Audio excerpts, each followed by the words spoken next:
Well, this was a surprise pep rally at Carver Vocational Technical High School. Students and staff celebrating their principal. That wasn't, you look surprised in there. We continue to highlight our principals making a difference in the schools, and we are celebrating them along with the Fund for Educational Excellence. Joining us now is Principal Craig Rivers. Good to see you, man. How you doing, Jason? I'm doing well. Tell me about that moment. You walk into the auditorium and don't know what to expect. Well, it was actually kind of funny because all of those people in there, they were about to get suspended because I didn't know what was going on, and I see all of these kids sitting in the auditorium, and nobody told me. Yeah, you then had I questions. saw some adults. I had questions, and when I saw Kevin and I saw the balloons, Yeah. I decided not to suspend anybody. That's very nice. They even said that you lead with compassion, so Yes, you I use do. that compassion. But on that day, The path to becoming a principal is different for everybody. For I guess it's some people, you know, they're in the classroom and realize I can lead on, and for others, someone has nominated and says, "Listen, this is the guy." What's your path? What's your story of being at the top at Carver?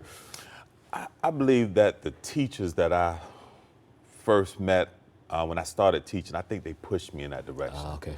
They saw it when I didn't see it and didn't necessarily want that role for myself, but they were pushing me in that direction. And then also the students. Yeah.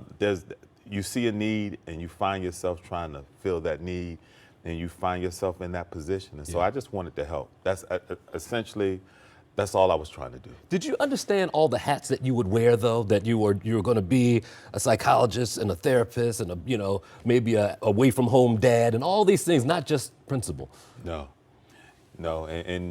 but you just find yourself in the work, and I know we're talking about a principal, but that's the same position our teachers find themselves in. Yeah. And you just thought you were teaching the content, and you're just working with this small group, but you find yourself wearing so many different hats, and I just think you just keep following the work, and it led me to the principalship. I'll read you some of the jobs they say you take at school. They say you're a motivator, a trainer, a tutor, mediator, father figure, mood changer, and a culture shifter. I mean, this is kids and staff at your school. Wow. That ain't bad, man. Right.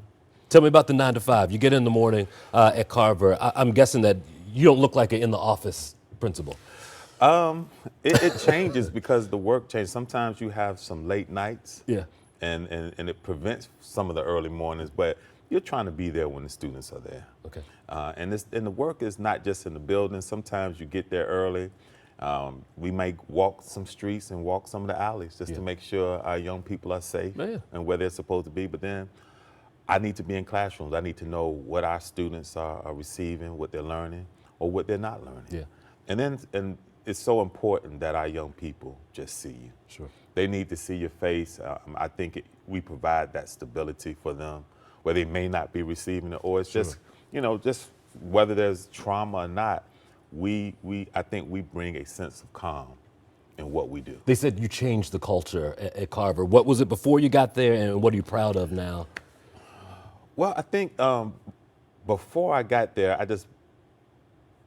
there were some challenges with violence in the area. And I just think if you think about West Baltimore, in that area, there are just some struggles. And so what we wanted to do is put our attention on those things that make our young people safe, but make sure we are having conversations about how we want to operate as a community. Okay. And so what I'm just trying to make sure that if they have a problem, there is somebody that you can go to and say, hey, I'm having some, I'm struggling in the area, or I'm having a problem with another student, or I'm having a problem at home.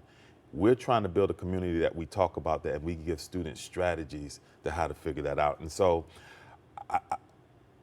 this is my second year at Carver. We got a lot of work to do, but building relationships is something that we have to do right now. What are you most proud of that you've done so far at Carver?